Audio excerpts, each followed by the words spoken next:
Coming and going. The commotion at Przemysl train station is non-stop. Women, children, and the elderly are arriving in droves. This is the first point of refuge for thousands of Ukrainians fleeing the conflict at home.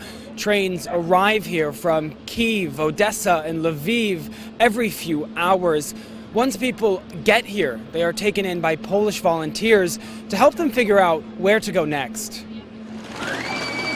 The UN says over 2 million have fled to the safety of the European Union, a majority here to Poland. Some have family and friends to go see, but many do not. Volunteers give these newly displaced families a hot meal and help them find a place to go. But many are left waiting and waiting.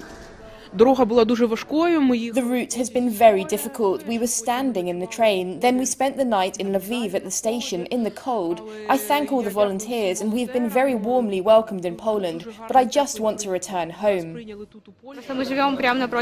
We live right opposite the TV tower that exploded before my eyes. This was really scary. We want this to end as soon as possible so we can be back together with the family. 2 million people will likely top 4 or 5 million in a few weeks' time.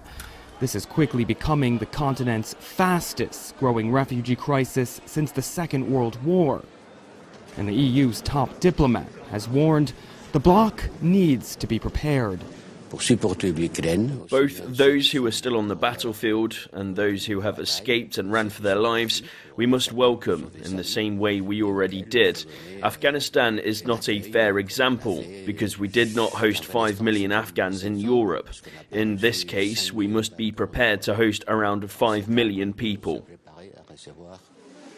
Many Ukrainians, though, aren't yet ready to board a train for another EU country and want to stay in Poland, hoping the conflict ends soon.